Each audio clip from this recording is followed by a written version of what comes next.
All right, today on Off and On the Clock, we don't have any Inez, but the show must go on. We'll run a little two-man pick and roll. Myself and John, we're going to recap some of the preseason action for week one, maybe some adjustments we're making. And we're also going to hear about John's wedding. Dude got married over the weekend and then became a BTC mining expert. We'll hear all about that.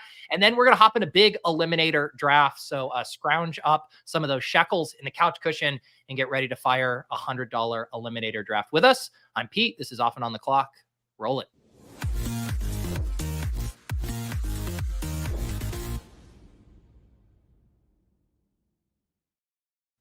So some people go on a honeymoon, they'll go to Aruba, or maybe they'll go to the Maldives, Thailand, Europe, and you show up to grind best ball season for your honeymoon, John? It's true, man. It's true. Married to the game now. Yeah, I don't know. We're planning right now. We weren't gonna do something immediate just because summer in Vancouver is peak time to be around, kind of thing. Yeah. So we're gonna do some local stuff first, and then when the weather kind of turns shit, then we're gonna do something.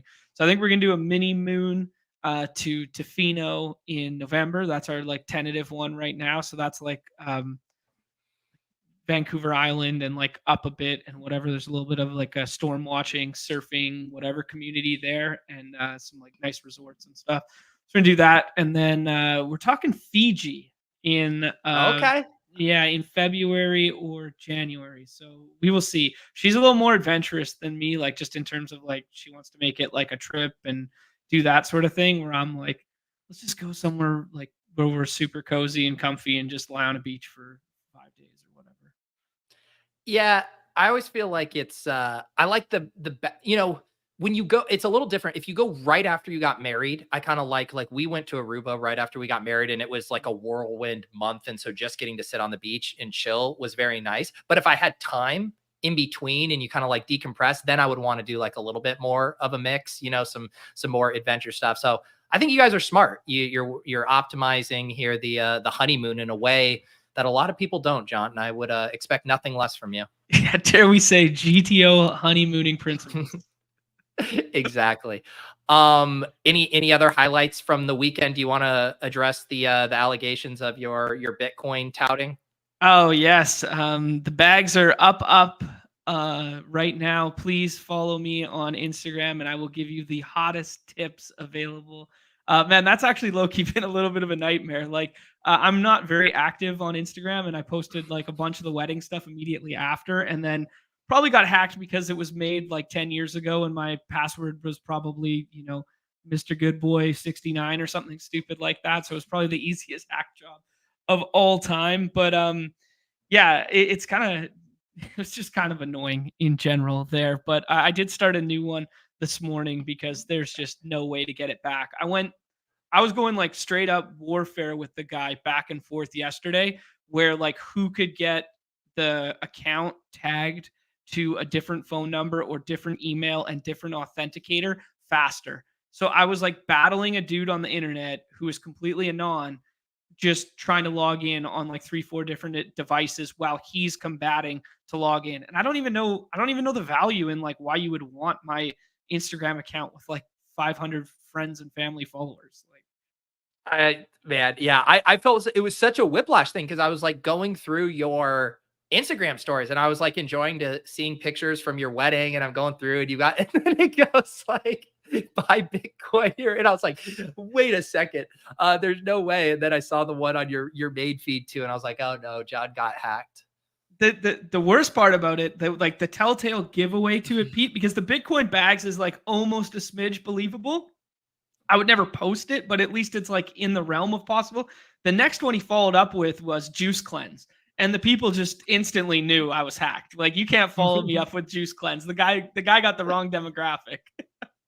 I know. And it's also too, like, I guess there's nothing on your Instagram that would indicate this, but it's like, if you actually wanted to scam someone's followers, if you just did a little bit of research, Like, imagine whipping up a graphic that was like, hey, Underdog just told me if you guys scan this QR code, they're going to give all of my followers an extra $25 in their account. Think about how many people would actually fall for that, because it would be within the realm of like vague possibility. It's like, okay, the Bitcoin mining scam isn't going to get your Instagram followers.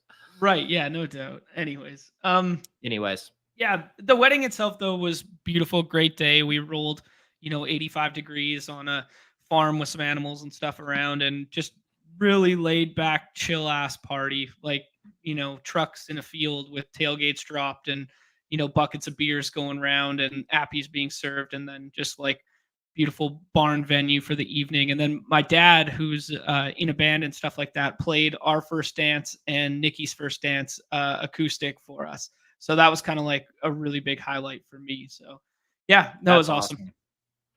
And was the wedding kind of near where you guys live, or was it a travel thing? It's like it was close enough that you could like Uber and stuff. It was probably 45 minutes or something like that. But a lot of people chose to stay over or do camp trailers or something like that. That's awesome. Did you do any speaking there on the mic, or were other people doing the talking? I did a little bit. I mean, I always got to get my words in here.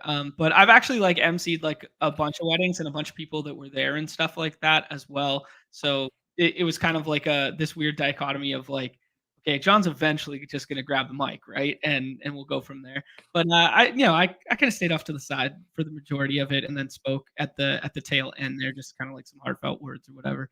We did our own vows, and I could barely get them out though. I was soft as baby shit when it came to that one. I was my tears were rolling down my face. For whatever reason, at the time in which I was like when I started to cry or whatever, I was also saying I'm so confident or something adjacent to confident in my vows. So the boys were clowning me hard after, being like, I'm so confident. Like it was very good. It was very good. I deserved it too. Wow.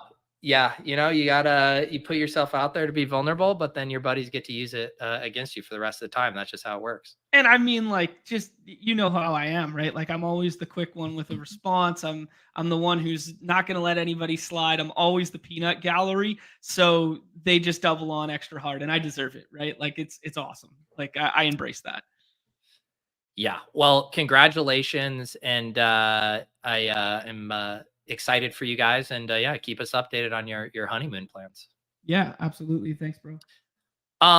Did you, I assume you weren't refreshing preseason usage numbers over your wedding weekend. Have you had a chance to catch up on everything that happened? Yeah, I did a little bit of catch up just based on some of the articles and stuff like that. I haven't watched any. I was saying yesterday that I'm a big watch the preseason guy. Like, I like to know kind of what I'm seeing, packages, formations, how guys are looking and stuff like that. I am a watch the film kind of guy. So I do like to go back, and if I don't watch the entirety of games, I like to watch at least like the 15-minute cut ups or the first drive of games. So I'm a little bit of old school watch the film guy. So I'm probably not going to go back and do week 1, but definitely starting week 2, I'll be a watch the film guy this weekend. Yeah, and I think I'm shockingly not a watch the film guy, but I love that a lot of people I trust are. Dwayne McFarland had an awesome recap up on Fantasy Life Utilization. Gretsch had an awesome stealing signals on it where he watched everything. So kind of, I'm going to just crowdsource people who are sick enough to watch preseason week 1.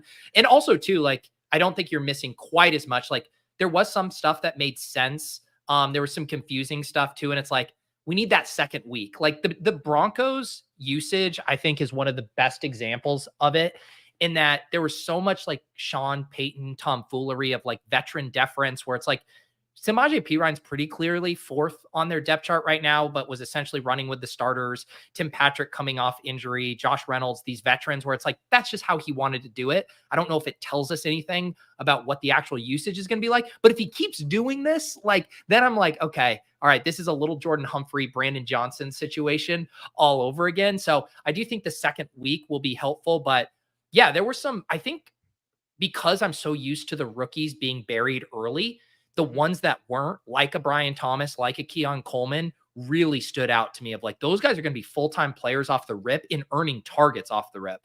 Yeah, those are probably the two most exciting at the wide receiver position. And it's kind of weird because the pendulum swung the other way on both of them in recent memory because they've both fallen, especially since the big board, like 20 to 25 spots, something like that. And now all of a sudden, I think the pendulum's going to swing back the other way where you're talking about those names past like Deontay Johnson and JSN potentially. Because, I mean, if Brian Thomas is out there running the X role and basically doing his best impression of Calvin Ridley for the entirety of this season, he's going like 68 in ETR's ranking right now, 78 in ADP. Like, I mean, he could push up into that next upper echelon.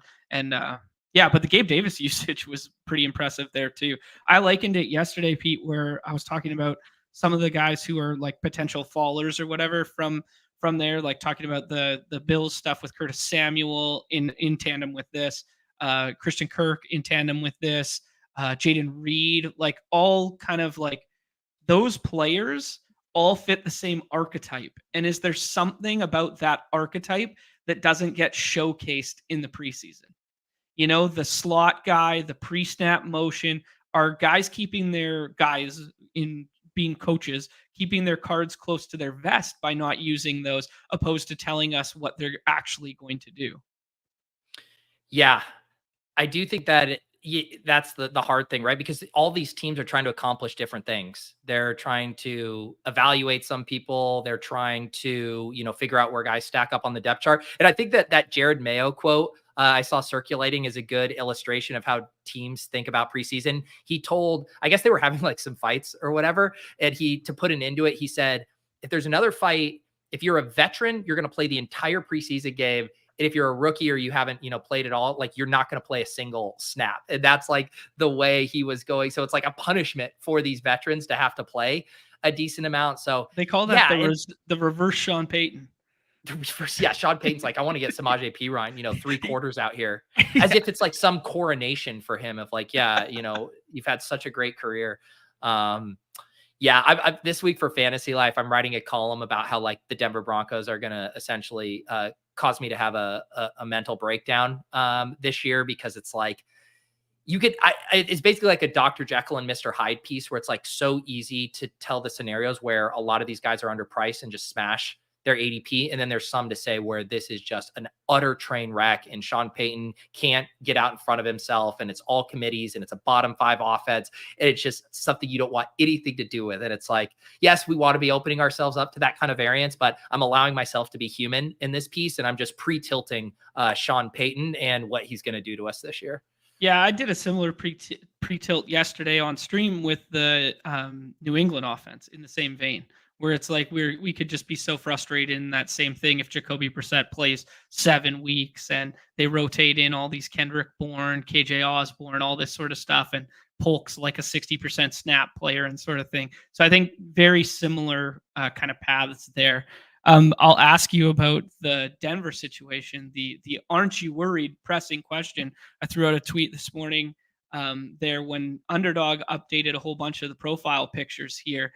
And our guy our guy Bo Nix looks a hell of a lot like Drew Lock in his new profile picture here. Pete, are you worried? Are you worried?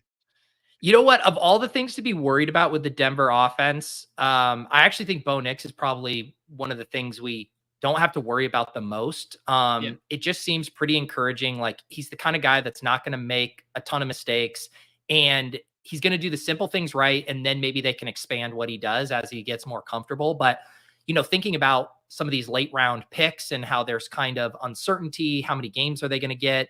When's Drake May going to start? Is Daniel Jones going to play all 17? When's Justin Fields? Like, I think Bo Nix is going to play 17 games. And, really the only concern would be, do they try to like pull some Stidham bullshit for like 1 to 2 weeks at the beginning?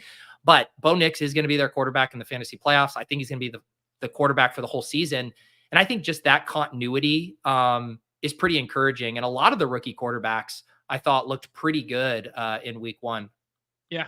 Okay. And by me saying they looked good, people told me they looked good. Every article I read said they played half. They looked good. Yeah. Well, one of the ones we should talk about there is the JJ McCarthy. Obviously, there was reserving some hope that it was just going to be like that meniscus snipping, and he'd have the Joel Embiid surgery, and he'd be back in 4 to 6 weeks. Not going to be the case. Out for the season already. Here, thoughts and prayers to our guy Numi too, where nothing goes right for the Minnesota Vikings there. But where are you at on Sam Darnold here? Are we confident about this offense as a whole? Are we trusting the KOC offense? Just because the reason I bring it up is because when I was reading through the articles, it was the very first one in which Hayden kind of pinpointed was really, really up in stock was that Minnesota offense and Sam Darnold / JJ McCarthy. But now that we know it's just Sam Darnold, where are you at? Yeah, I mean, before we found out that McCarthy was out for the season, I didn't think it like changed that much because if you had to like, I don't know what the betting markets had it at. I guess internally I would have set the line at like McCarthy starting like at week 10 so like I thought Darnold was going to have a pretty long runway. Um, and I think McCarthy was going to be, opposite of the Russell Wilson situation where it's like, okay, Russell Wilson gets the start, but like he's probably going to be bad. And like they're going to be looking around like we're not going to make the playoffs. Like let's turn to another option. I think Darnold could keep that offense afloat, at least 500 football, at least in the hunt for a playoff spot to where they're like, all right, if this ends up being a redshirt year for McCarthy, that's okay. And maybe we saw him in a similar way that we saw Desmond Ridder rookie year, where it was like just the final couple weeks of the season. So I didn't think it affected things much already. And so now it's just kind of confirmed. And I do think it's important for Best Ball Mania, right? Because we're now looking, the probability of Darnold starting 17 games just went from what? Like 50% up to, I don't know, like 90%. I mean, everyone's mileage will vary on those approximations, but I think he's now like firmly a stacking partner that you can click in Best Ball Mania. Where would you be comfortable clicking him? Let's say you are the Justin Jefferson drafter. Where are you comfortable clicking Darnold? Like, are we talking 15th round, QB 23, 24, 25, something like that? Or, can we put him ahead of that Geno tier?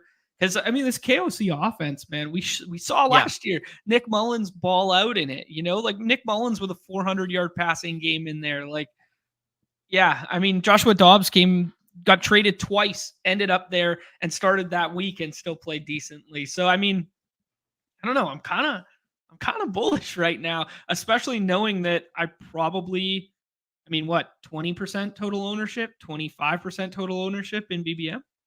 Yeah, I think, I mean, I just came off the Swolecast, and granted, I was doing a prompt where I had to only draft players who played in dome games or warm weather. So Minnesota was on the menu for me, but I took Darnold in round 16, stacked up with Jordan Addison, and he went, Matthew Stafford actually in this draft went after him. I do think, I think he's in that Bryce Young, Sam Darnold, Stafford, Daniel Jones. I'm just looking at the names who went off the board here.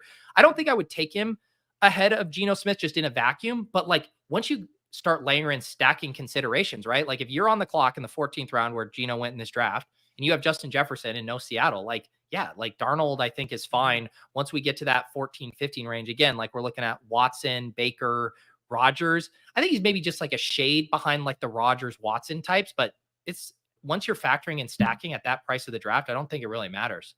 Yeah, I tend to agree with you there. I think it's a really fun debate whether you would rather have like 7. I mean, everyone's take on Justin Fields is going to be different, but would you rather have 17 games of Sam Darnold or would you rather have 7 games of Justin Fields backdated?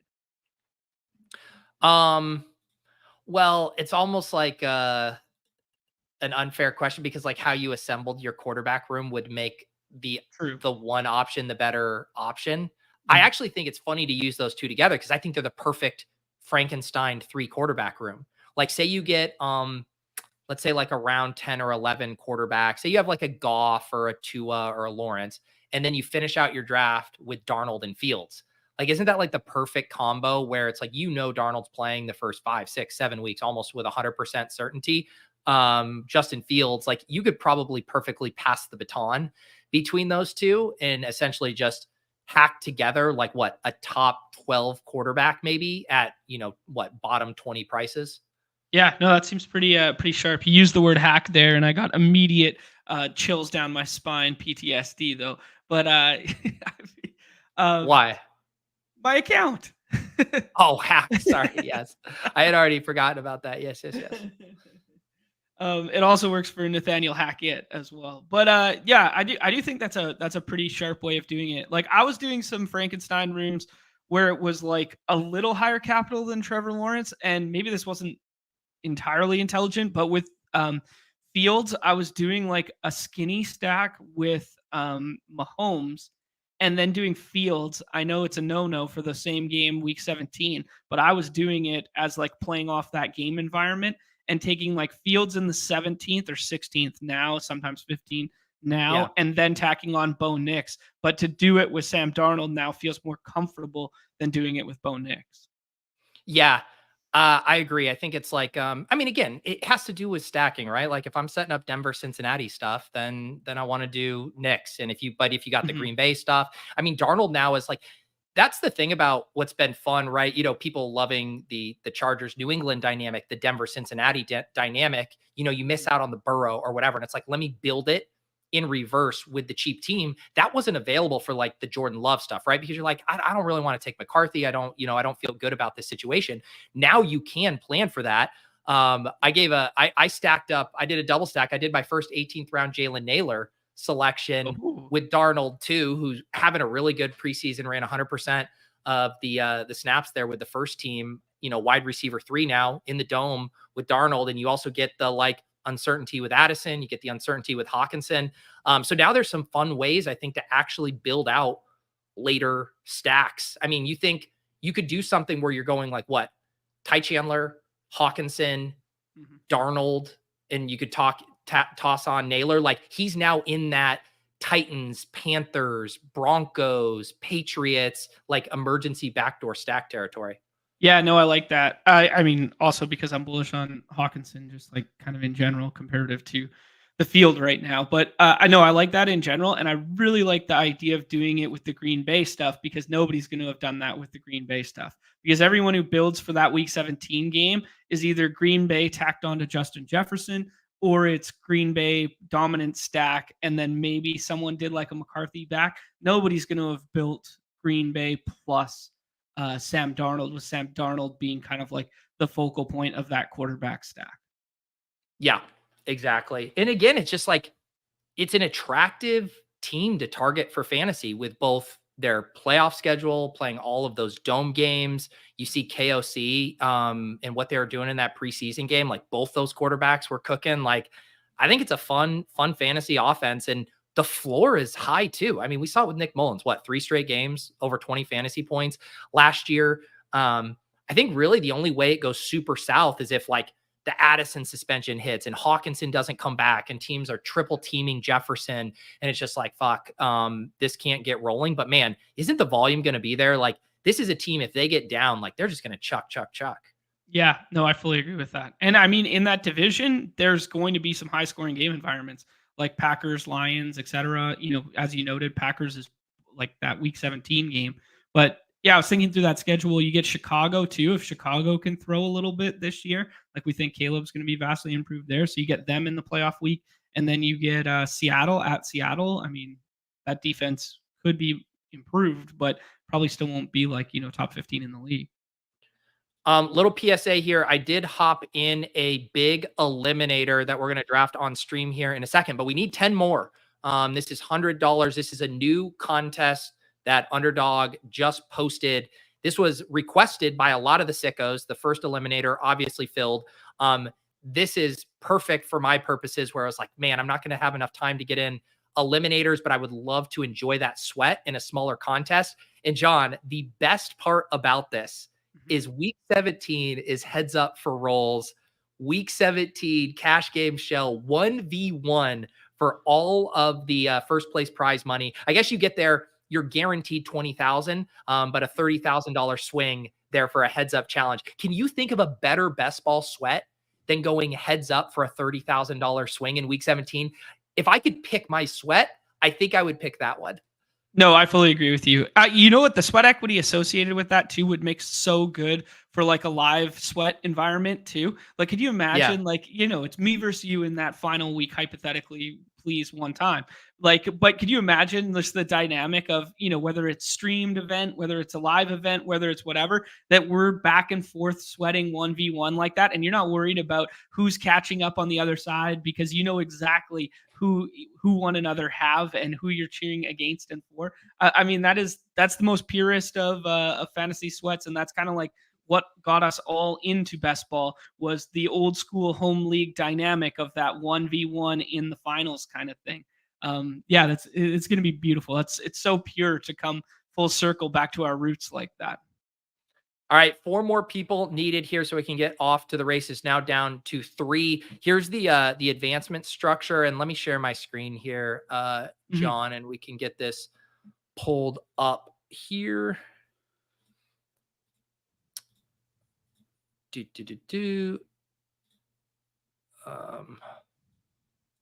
All right, so yeah, so this is the structure, and again, for people who don't know or how the Eliminator works, is it's instead of like the regular season, you're trying to finish top 2 in your pod, you're trying to avoid finishing in the bottom of your pod. So in week 1, 10 of 12 advance, you just can't be bottom 2. Week 2, you don't want to be bottom 2. Week 3, bottom 2. It's that way going forward, but the pods keep getting smaller. So 10 out of 12, 8 out of 10, 8 out of 10, 6 out of 8, 6 out of 8, 4 out of 6, 2 out of 4. 4 out of 6, 6 out of 8, 4 out of 6, 2 out of 4, 18 out of 23. That one's wild. 4 out of 6, 2 out of 4, 2 out of 4, 1 out of 3, 1v1. I like it. I mean, I think one big note here. I got 2 things. Oh, we're already in. Perfect. Yeah, we are. Gretsch has a tweet out there where he broke it all down. Money starts in week 8 there. I think one big thing is, like, just of note that's a true evergreen about the eliminator format in general, is the pods get progressively harder, because for you to advance, the teams in which you're facing are going to be better and better and better. So I do think, like, macro strategy that just first comes to mind for me is you want to front load. Woo, Bijan goes up there too. People buying some floor here with the 101. But front loaded buys, I mean, it's going to kill your advance rates potentially, but you're going to have the strongest team available latest. Right. Yep. That, and we'll think through the buys as we go here. Would you do anything other than Tyreek? We often take Tyreek in this spot on the show. No, I'm good with Tyreek or Jefferson here. Yeah. Let's do Tyreek there. Yeah, it is and it is a distinction from the first Eliminator, right? That week 17 final was I think 200 plus entries. Yeah.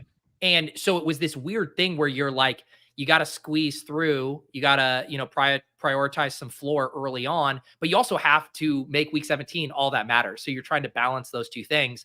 When you get there, you still need your team peaking, but this is different, where obviously it's like a cash game down the stretch there for a good bit. So it is interesting to think through roster construction from that angle. Yeah, no, I was just about to ask you, like, that begs the question, like, what is the value of correlation here? Because, I mean, if you pick the Houston Texans of last year and you backstack them and you push them all the way through, I mean, you're in a good place. But you don't have to do that, right? Because if there is a better 4th or 5th round pick comparative to, Tank Dell or Stephon Diggs there, you might be doing yourself a disservice by overstacking. So I can see the merit from both sides. I think my mindset goes like, you're basically limiting the variables that have to go right by overstacking, but I think it plays poorly in this format. What do you think? I agree. Although I think where I would be open to it is the cheap stacks. Like if you wanted to take 5 Patriots players with your last, 5 picks, versus I think ripping in, like, say, the Eagles, right? Where you go AJ Brown, Devontae Smith, Jalen Hurts. Like, I think that's probably bad, because the benefit of that for regular season advance is that, like, yes, they're going to have some downs. Like you're understanding, you're opening yourselves up to the variance of that, but you get the points when they come. And if it's like low in week 2, but then a huge spike in week 3, like you are happy with that trade-off if the spike is big enough.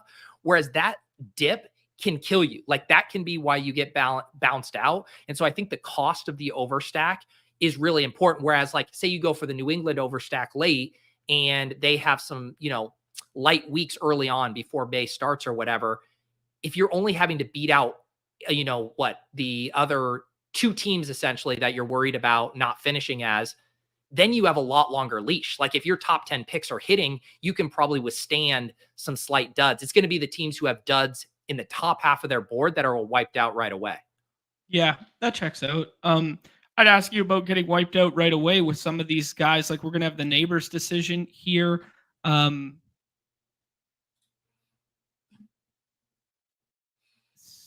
Saquon has a week 5 bye. I kind of like putting the week 5 and 6 bye together and taking Saquon. Yeah. It's not something I would typically do in BBM, but I kind of like that. Yeah, let's get a Saquon share here. Yeah, so we're gonna try to front load these buys, and then it's week 5 and 6 here are 1, 2, 3, 4. So it's a 6 of 8 and a 4 of 6 there. Yeah. Will you DM me that thing, and then I'll have it so I can tab back and forth on mine as well? Okay, here, I'll send you 2 because I'm gonna send you. Okay. That's what I was just looking at right there. And then I'll send you Gretch's breakdown there of advancement. Because the interesting with the bye weeks this year is they're so backdated to that like 12 and 14. And if we're playing for the finals, we're playing to get there and stuff.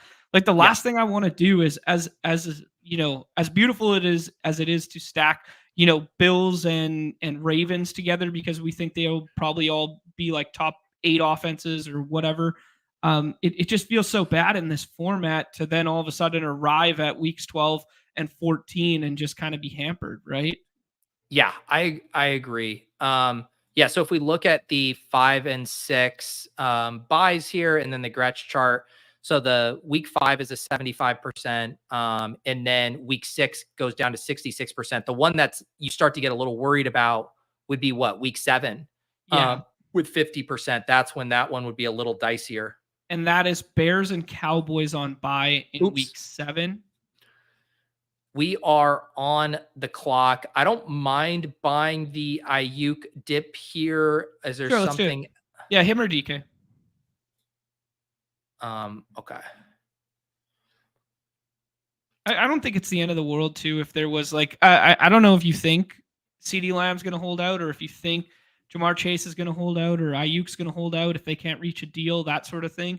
But like, I don't think like the easiest weeks to advance and the players that people are most scared of will be the front-loaded production players, right? But like they're the easiest to push guys through on. So like pushing through Gibbs, pushing through Ayuk, pushing through like some of these guys that might miss a week or two, Hollywood Brown, for instance, like if you're going to do it, I think you want front-loaded push through guys instead of back-loaded. Like Jordan Addison in this structure doesn't make a ton of sense to me, right? Like you embrace like the crazy risk of him just not being there the last 6 weeks or whatever.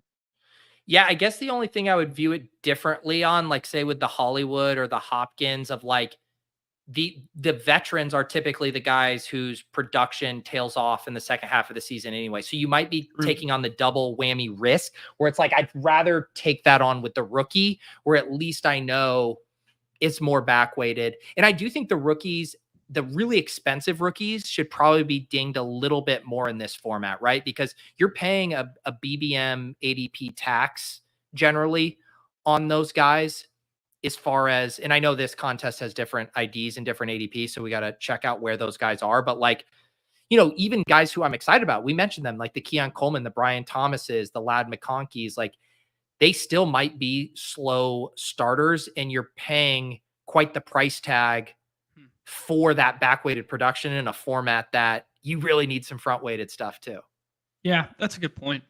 It's all a balance probably, right? I mean, it's like not too far in either direction. Yeah, no, I agree with you. I definitely agree with you on the balancing act of it.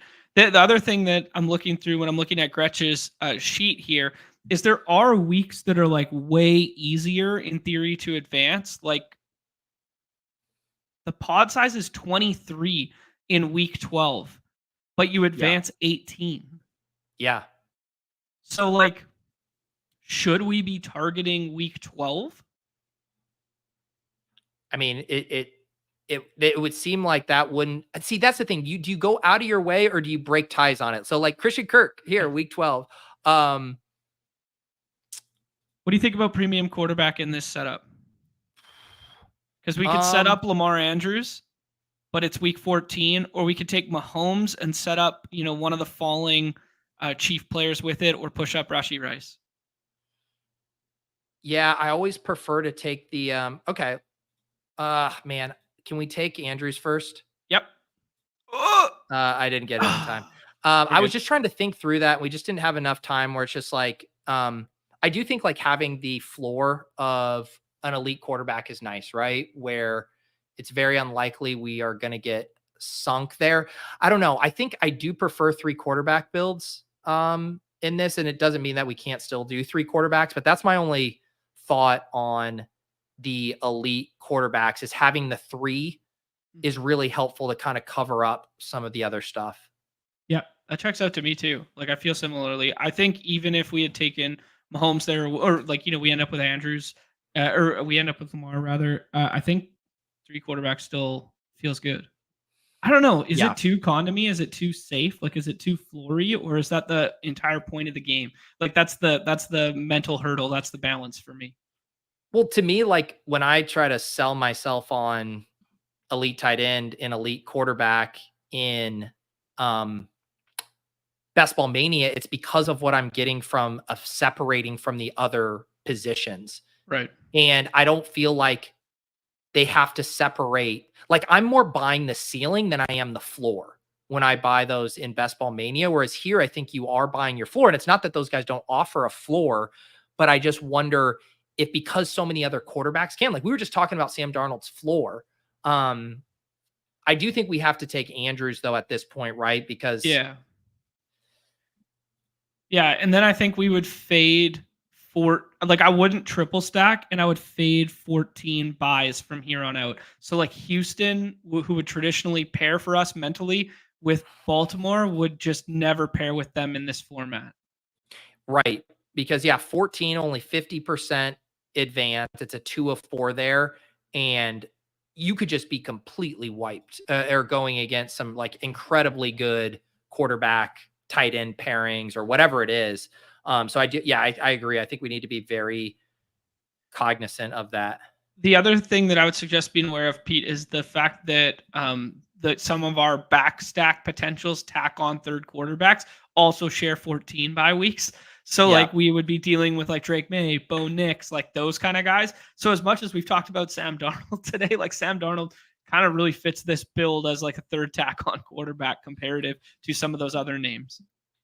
Yeah, and we'll have to see what other pass catchers we get, because I mean, I think we still want to stack, but I think it's less heavy. Like we want the correlation to hit on the season long level where we're like, all right, we identified the Ravens are undervalued, whatever it is, like we hit on that. We want to reap those benefits, but we don't want to be so reliant on like the swings of like they have that one bad week and now a fourth of our team is going down because we have a Lamar Jackson triple stack. Right. Yeah. No, I fully agree. I'd ask you like what we think about like overlap in like ownership with spike weeks, right? Because like the more dense the pools get later, inevitably there's going to be more overlap in the players in which are owned, right? So like if we get a small pod on, let's use week 11 as an example, and like 2 out of 4 exist, right? If that's the week that CeeDee Lamb goes for 40 and you need CeeDee Lamb for 40 kind of thing, is there any way to combat the ownership of like, is there any way to think through ownership and combat it as it progressively trickles down and the player pool gets more dense? Or is that just the inevitable variability of these games? Yeah, I don't know. I don't know if I have an answer for that. I'm gonna have to chew on that. And I to be fair, like I didn't do a ton of the regular eliminators. I only got a handful in. And so I'm definitely not as sharp on this format. But it is really fun to think through. I think this contest is designed for us, for the guys who didn't get a lot of Yes. into those contests because we were focused on like I was really focused on like trying to get it at least up to 50 in weekly winners and stuff like that. So Eliminator for me was whatever. I just had to make the decision that was the one that fell by the wayside for me, despite the public seems to really love it though. Yeah. So let's see here. I do think just knowing how the board goes and how many good running back options we're going to have, that we should probably focus on a wide receiver. Definitely don't need to do anything with quarterback or tight end here. I like Like a JSN. JSN, or I was just going Yeah. to say JSN, I think kind of allows you to have your cake and eat it too, right? Like you feel good about a base level of targets, but then there's also the breakout potential, the contingent upside late in the season. Yeah, and it shares a different bye week than everybody else there. On the way back here, like I would think about Hopkins or David Montgomery, like just kind of like they seem flory in my mind if they make it around the wrap. But yeah, plus there's Yeah. contingent upside with the Demont one too. Yeah. I put him on the cover today to ask you the question with the Gibbs FUD injury potential, like that sort of stuff. Is the price of David Montgomery already baked into the fact that he has that contingent upside, or should he now vault the tier of like White, Walker, Mixon kind of thing? I'm not sure. Where would you place him? I think it's baked in. Yeah. Like even if you told me Gibbs missed the first 3 games of the season, I think I'd still want to have Mixon and White. And probably I think Walker. so too. Yeah. Yeah, I don't know. Like Hopkins is a little bit harder of a sell because of what I was saying before. Okay. I feel like Addison, at least I feel a little bit better about, but I'd also be fine doing a running back. Yeah, I'd do Kamara, Addison, or Hopkins would be my 3 picks. Okay, let's do we'll do the all running backs Peter never takes because he's going to get his exposure in the $100 eliminator. Barkley and Kamara here. That's worth 4 BBMs right here. This is where we make it all back. We've caught up. I don't take a ton of Kamara either, but that 12 bye week is pretty enticing. Front-ended production in this format, especially with like Kendre Miller potentially missing a window of time. I just kind of like it. Yeah. Yeah. So we're now completely, other than obviously our Andrews Lamar stack. We have all different bye weeks here, 5, 6, 9, 10, 12, and then our 14 stack as well. So really in good shape from a bye week perspective by design. Yeah. Which I don't know if it's optimal. Do you think it's optimal? I think it's closer to optimal than like overlapping stacking early buys, because you want to just give yourself outs at raw points every single week. But I could see someone swing the pendulum the other way and tell me that they just like would stack like 4 guys from week 5 and be like fine with it. Yeah, that's a tougher sell for me, honestly. Yeah. Like I kind of bought that more so for like weekly winners. But with the limit, I almost feel like you're taking on unnecessary risk Right. that week. And again, like it all depends on your cost. If your last 4 picks all ended up having the same buy, I just don't think it's a huge deal. But man, I think at the very minimum, your like top 5 picks you want to avoid as much, because those are the guys you need to put up the 20, 25 points and get a couple of those performances to ensure you're not dead. And so if you say 3 of your first 5 round picks have the same buy, now you have 2 guys that you basically have to have hit for 25 plus to make sure you're not eliminated. That's a lot of strain to most likely put on your lineup. Yeah, because you can't bandage it from the back end because the lineups in which you're going to be competing against are so much stronger. Whereas like BBM, if guys have flop weeks, you can like mask it and fill it with guys from the back end. Whereas in this format, like you might just be flat ass dead if your first like 6 picks don't hit on a given week. Yeah. So let's see here. Here's our team so far. We got the Lamar Andrews stack. We got Barkley and Kamara at running back. We got our 3 wide receivers, Tyreek, Ayuk, and JSN. And let's see here what we're going to have cooking at pick 93. Yeah, and it's kind of like I think that idea too of, I generally do this by default with my running back rooms. Like if I have a Jonathan Brooks, then I'm like, all right, let me get a Singletary to pair with him, or, Right. that kind of logic. I do think that also kind of can make a little bit of sense in this format where you still want the upside, right? Like if you want to get, I think you should be able to get Jonathan Brooks at a value. I don't think he should go where he goes in BBM, but if you compare him with maybe a room like this, like maybe we could have that talk at pick 100 where it's like I always think of it like passing the baton, where it's like a Kamara to Brooks kind of moment there, and then you still have kind of a supercharged running back room. Yeah. No, I envision it. I'm not sure I'm as in on Brooks as other people are. I'd rather do it with Nick Chubb, but I might be delusional too. I still think we're running back or tight end. Definitely don't mind the value on Ramondre here. 10 picks past ADP. I think a guy I feel pretty confident about his early season touches. Okay. Yeah, I'm good with it. Let's grab him there. Get this third running back.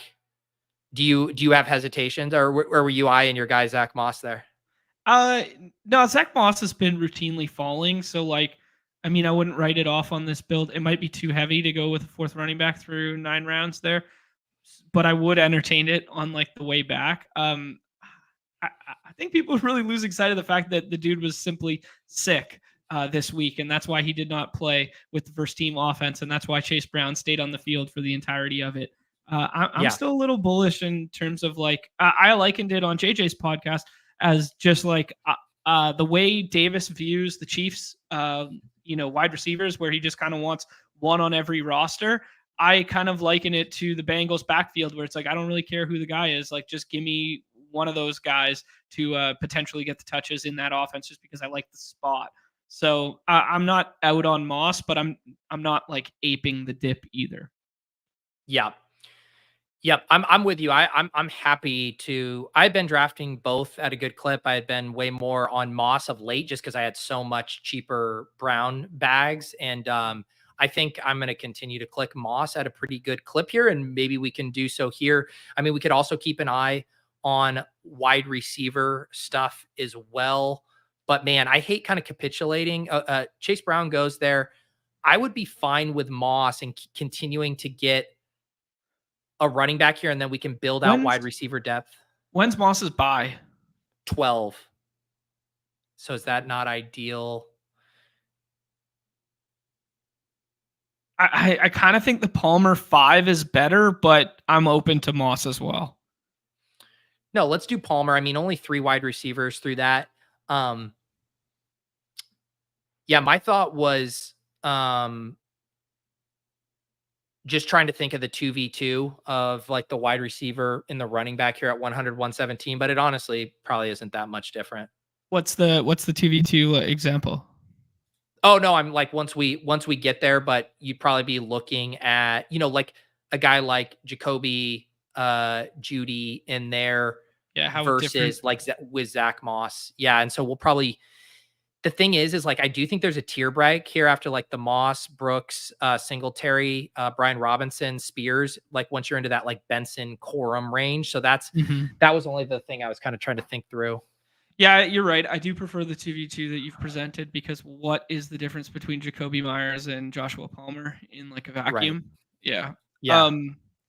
That being said, like I think I do this style build more. This is like a BBM take. Because that next little grouping, I'm kind of a fan as being my 4th running back, depending on what I took on the front side. Like if I took someone like a little sketchy on the front side, like a Brooks or something like that, I'll lean into like the safety net. But I do really like having my 4th running back from that like Corum, Rico, Chubb, like tier, where it's like those guys all look like moonshot guys to me. Now, Eliminator, this might be a little bit different, but from a BBM standpoint, that's how I feel about that next tier. Yeah. Should we be moving Javonte? Sorry, I went on a tangent. In what direction?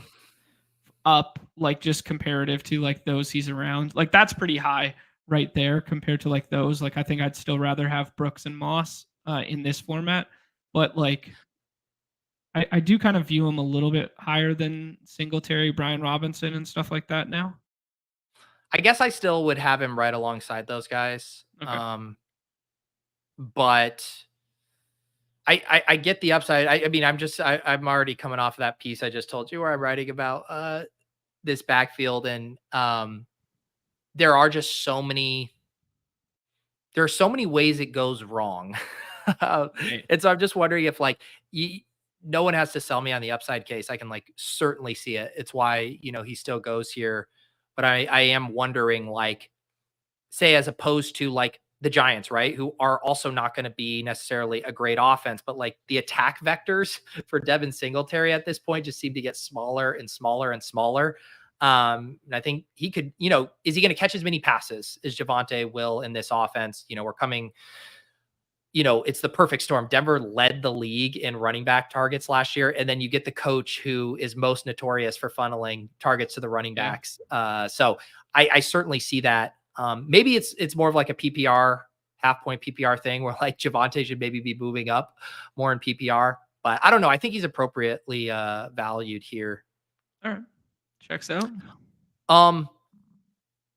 Looking at this here, this does still kind of feel like a wide receiver pick to me.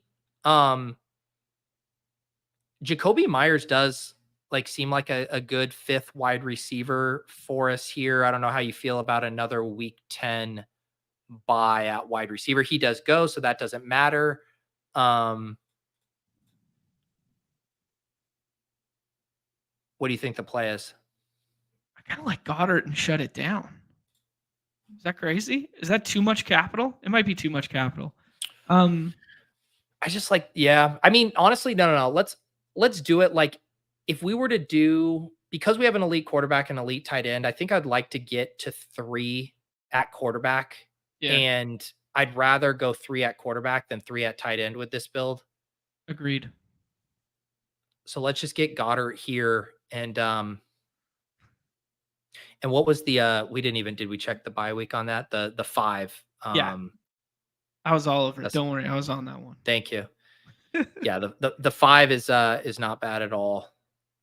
Yeah, we're gonna make it up with volume crutches. We gotta hit up our emo cowboy here, saying he's got to hit the like. And brought to you, the 269 is brought to us by the mayonnaise scent of Levi Mayo Levis. Yeah, I do think. Yeah, we were in some tough spots in that room in these spots here where like Higgins just barely doesn't fall to us, and then you're at the beginning of that. Oh, hang on, we're on the clock here. Let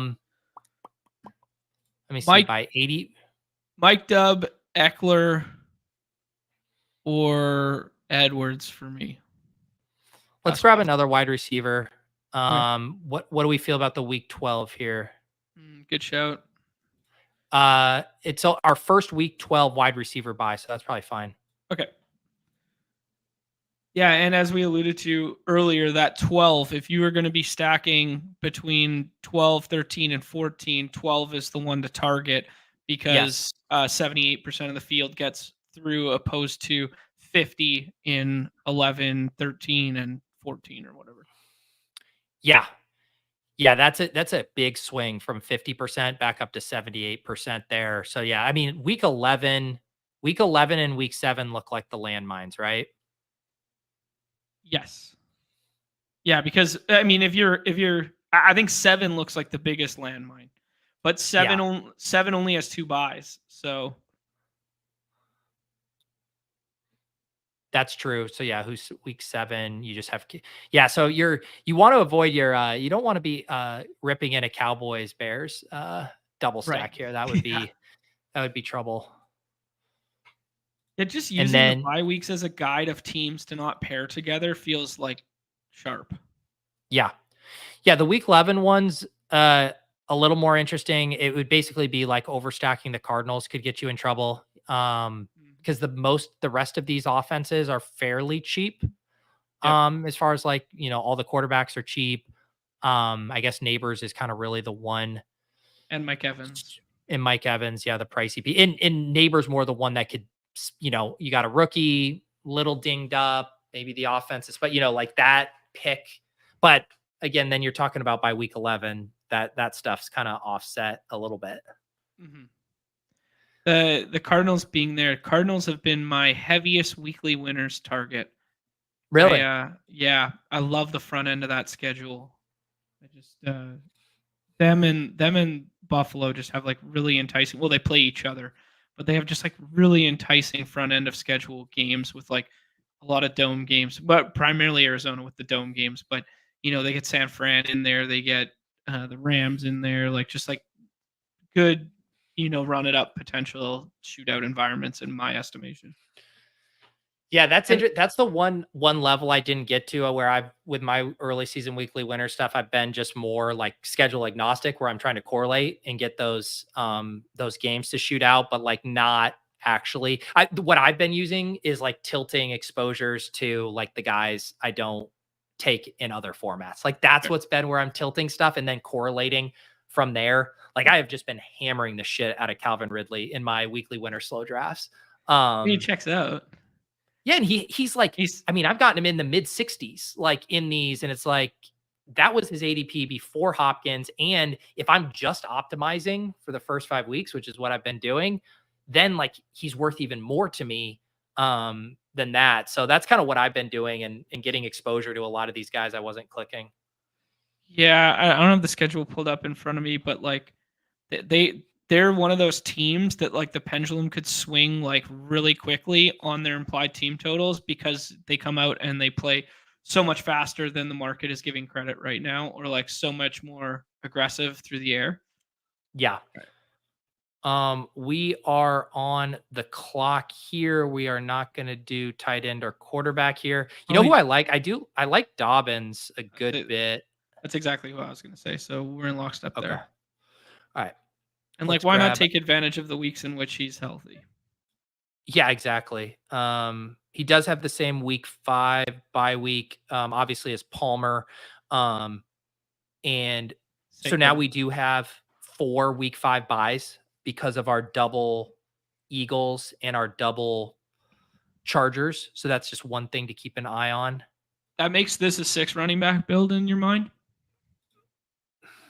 Like yeah, because then it's probably it's a lot on. We just would have Kamara and Ramondre in week 5 there.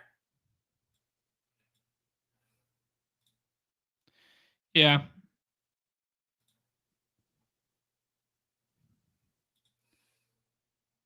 What quarterback pairs well with Lamar?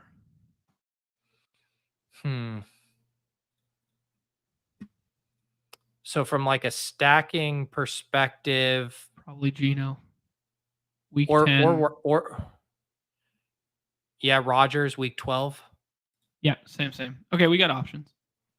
Yeah, I mean, and that week 12 one is nice. We talked about that.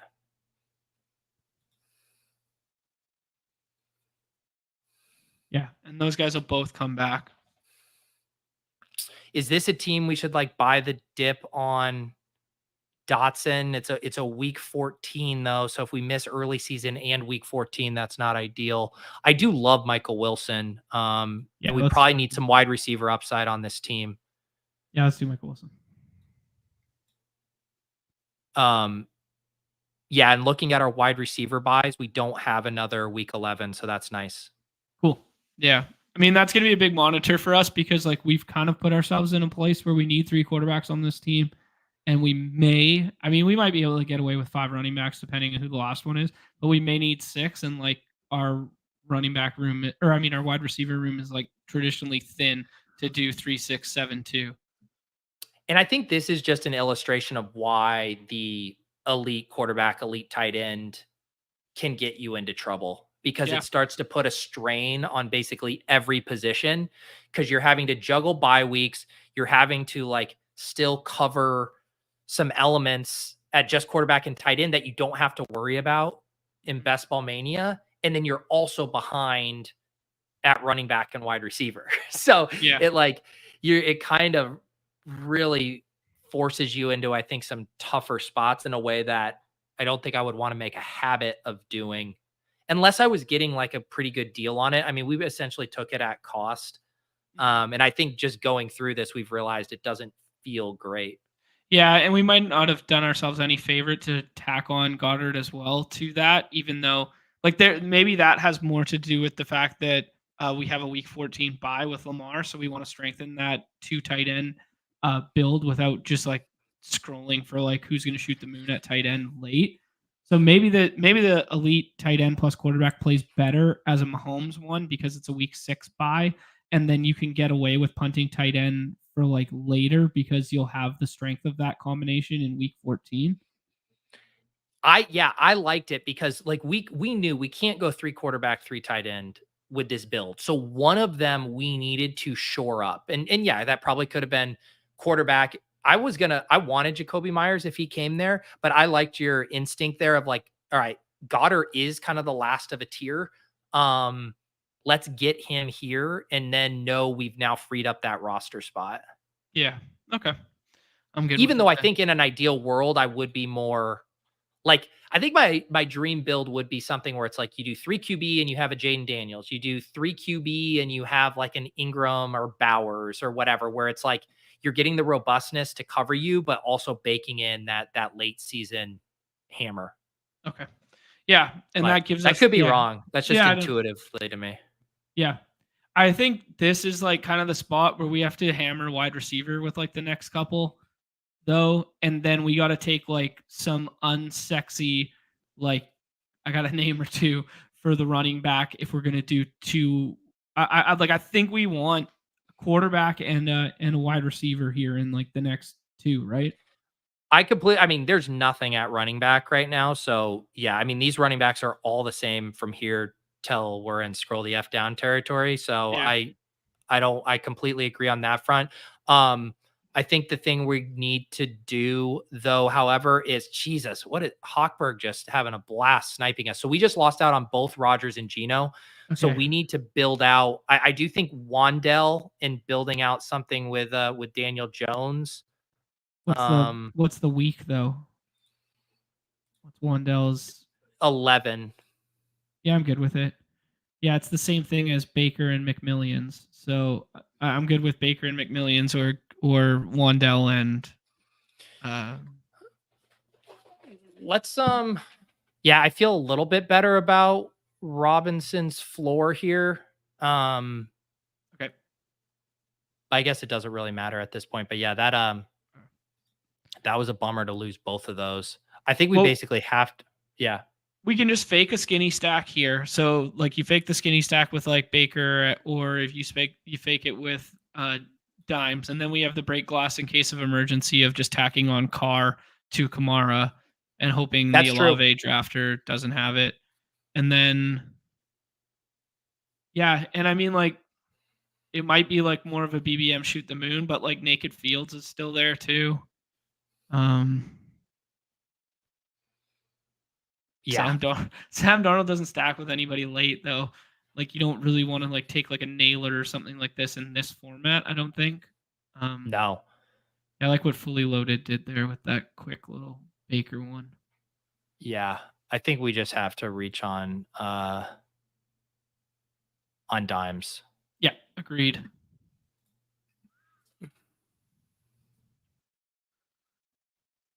Hey, I don't know what the neighbor's drafter is doing. Plus, he's an easy one to backstack because, like, if you want him, you have to get him because someone's so easy to just do the double tap of like him and Hyatt or like him and Slayton or him and Theo Johnson. It's like so easy.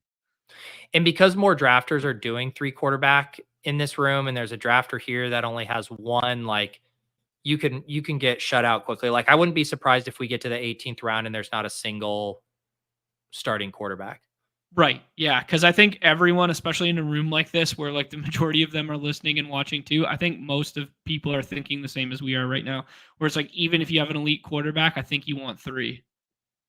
Yeah. So it does thin out the pool in a hurry comparative to like BBM.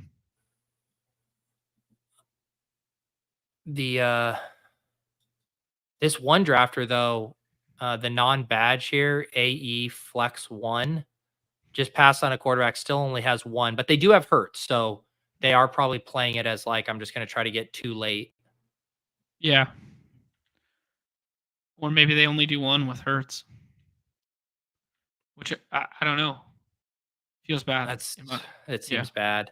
You basically can't do one. Like, you can't take the 0. You absolutely can't take the 0.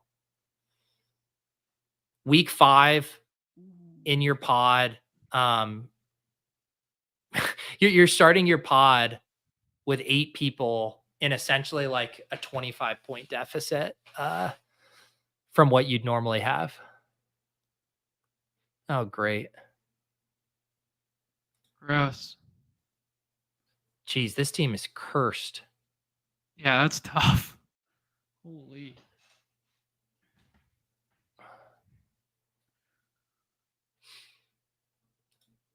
Brutal. All right, yeah. So we have 3 more picks here. We are at a 2-4-7-2 for our audio listeners here. We got Lamar and Daniel Jones at quarterback.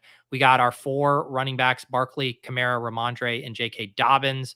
Our wide receivers: Tyreek Hill, Brandon Ayuk, JSN, Joshua Palmer, Mike Williams, Michael Wilson, Wan'Dale Robinson, tight end Mark Andrews, and Dallas Goedert. Should we lock up Carr? Yes, I was just about to say this is Carr, I think. Yeah. Yeah, I fully agree with you there. Did Darnold go yet? He did. Yeah. Yeah, Darnold went here to Crash Rich, who had Jordan Addison there. Got it. All right, so now we got to think through. Jordan Mason goes there, which was kind of like one of the.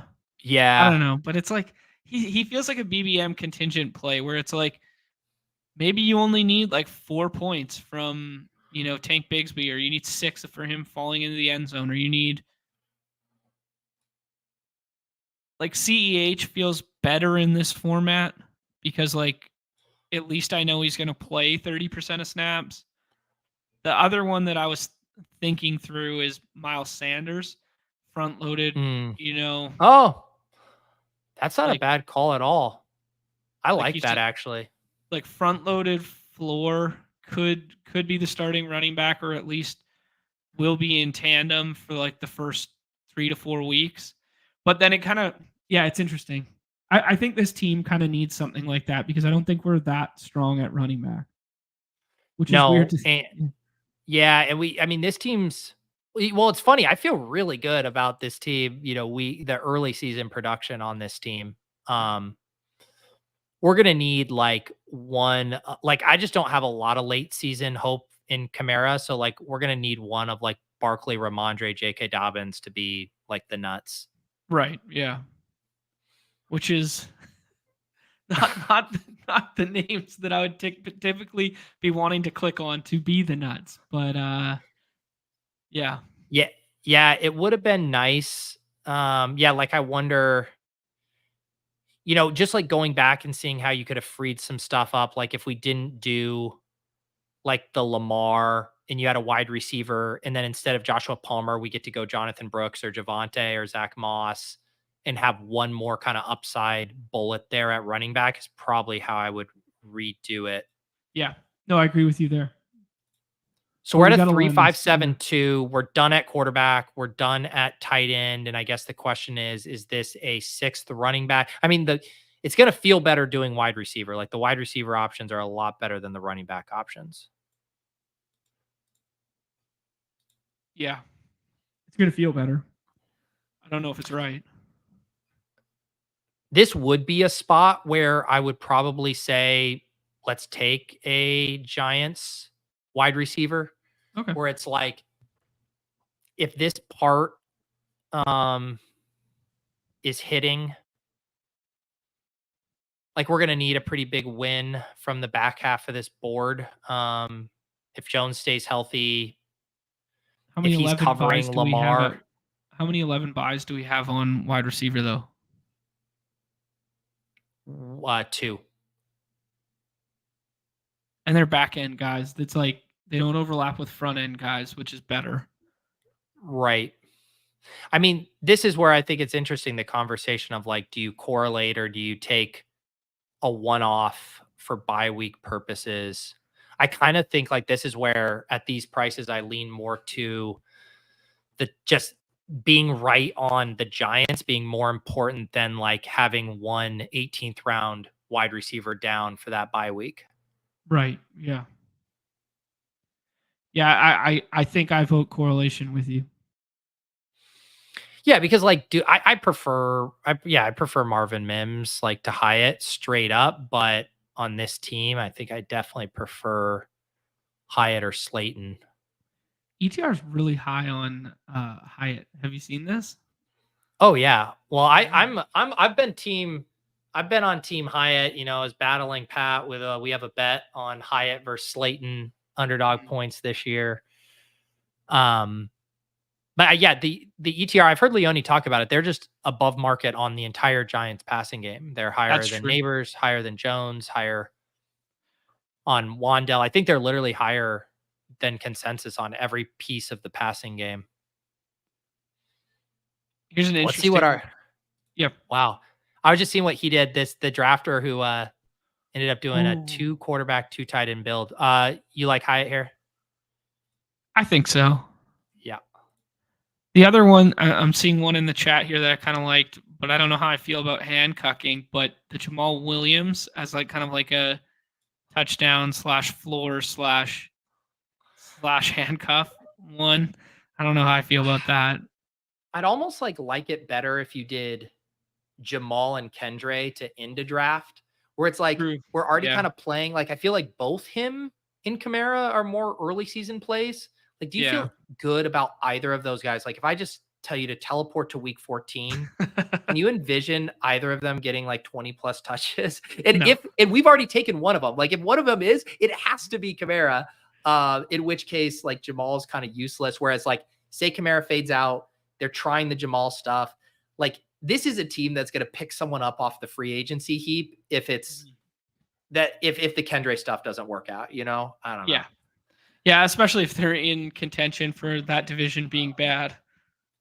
Yeah. Very interesting draft. That was a tough room, tough format. I'm not sure there's anyone who came out of that draft feeling like they had a good team or like had the team. You'll be surprised. You say something like that on the internet, and then someone says, "Oh no, I won that draft." Well, we know Crash Rich didn't because like his 7th round pick went down on the cart before we even finished. Yeah. Yeah, it's kind of the you know, we do this to ourselves. I mean, we had Beastburf, we had Hawkberg, we had Crash Rich, Baby Stevie, G, Viper, Dad, like Yeah. it's the double-edged sword of trying to get like $100 room filled. Like you basically can't have it both ways. You either can fill a room quickly by sending out the bat signal to all the sharks, or you can sit in the room for like 2 hours waiting for randos to trickle it. Yeah. Well, dude, let's see here. Any other thoughts on this? I definitely will be maxing this contest here. I'm trying to check how's the fill rate going on this. It's already 13% there. So this will probably be filled in what? I don't know, 2 weeks or something. Yeah, probably something like that. Yeah. I might do a slower two for this one just to have some time to like really get to think through some of like the bye week stuff. I don't think it's an option. Oh, it's not? Oh, it's only I think fast. it's fast only. Gotcha. That makes sense then. Let's see. Yeah, I'm curious. Oh no, there's 8 hours. Oh, okay. Yeah, Yeah. mixing this slower too. Yeah, there you go. Yeah, there you go. I'm gonna get one in right now. Yes, and only one person. I was like, did I just make the cardinal rule of hopping in a slow and then get in with there? But there are already people in. It probably will be everyone who was watching this stream and was like, oh yeah, I'll hop in a slow. God damn it. All right. Anything else from you here, John? Yeah, we got tomorrow, last show of the week. I'll try and do a baseball one mixed in as well, maybe on Friday morning. I got a lot of family still around and stuff to catch up with. But yeah, tomorrow Hayden is coming on and we're gonna talk through some of the players he likes and just get a catch up. I love doing shows with Hayden. Haven't done one in almost a month now, so do a little catch up there and draft a BBM together. That's gonna be at 2:30 p.m. Eastern here on the BadgeBros channel. Which if you are not signed up to, I see there's like 400 something of us watching right now. If you're on the X or on the Twitter there, one click away. Hop on over, hit that like, that subscribe, that notification. We do underdog content daily, as the name around here suggests, and every sport, but primarily football focused now, 2 p.m. Eastern, Monday through Friday. Awesome.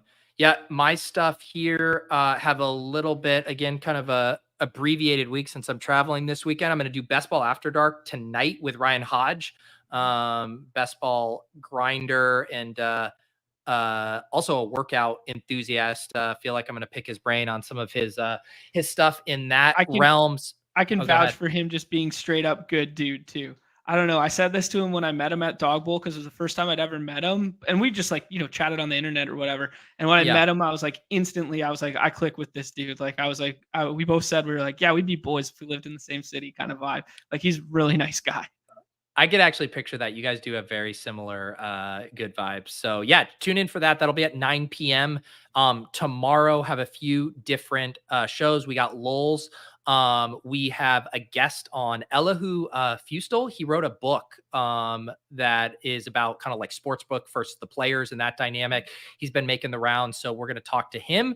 I have 80 or randomizer. I was going to say ADP chasing. I have randomizer with the ADP chasing host, Sam Sherman. You guys know him from ADP chasing and his ETR work. Have a lot of fun prompts. That show's actually going to be a little earlier, 6:30 p.m. And then we have our FFPC main event draft with Davis tomorrow on Ship Chasing. So that is going to be a super fun one. And John, I'm drafting some Chiefs, but I know it's going to be, we're going to have to rein him in. Also I can tease, and I mentioned this on the Swolecast, we're going to be revealing our clip this year. People have been asking, who's the Ship Chasing clip?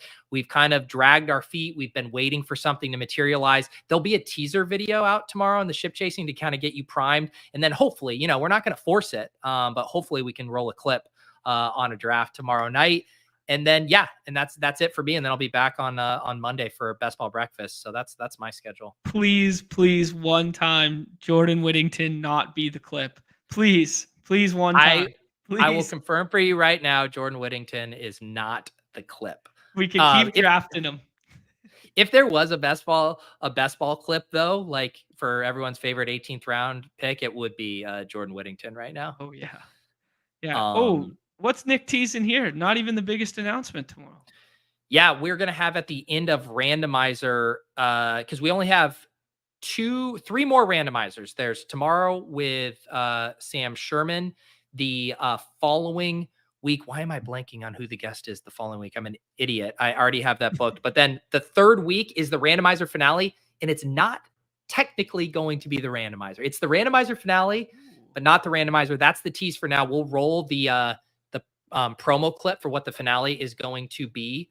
It's Coach Speak Index. Coach Speak Index is going to be 2 weeks from karaoke tomorrow. master. I'm going to make him sing. For sure. But yeah, we've been in the lab getting ready, and the randomizer finale is going to involve a lot of community help. So there's going to be an action item for basically anyone who's watching this would be right in our demographic where we're going to need help. So we'll be announcing that tomorrow. But yeah, it's crazy, man. I'm wrapping up everything from like end of season, getting the randomizer finale. I just wrapped up the script for the Best Ball Bros video. So that will be coming out within the next week, I would imagine, once I get that recorded and edited. So it's a fun time of year, man. Crossing our T's, dotting our I's. Yeah, it's big time right now. It's getting me excited for some of the daily stuff too. But I got to finish up my BBMs here first. We're at 100 now, Pete. So I gotta keep pushing here. And that reminds me, I got to do that video to share my uncomfortable, scorching hot take that is super, super embarrassing. What were we calling it again? Yes, this is another one that another video I'm working on. It's going to be the Truth Serum show. And so I basically asked, a bunch of people around the industry, and the premise is like, I said it's not just hot take. It's not like, oh, this guy's gonna be the QB1. It has to be something like you're also like embarrassed to say, or you wouldn't share otherwise.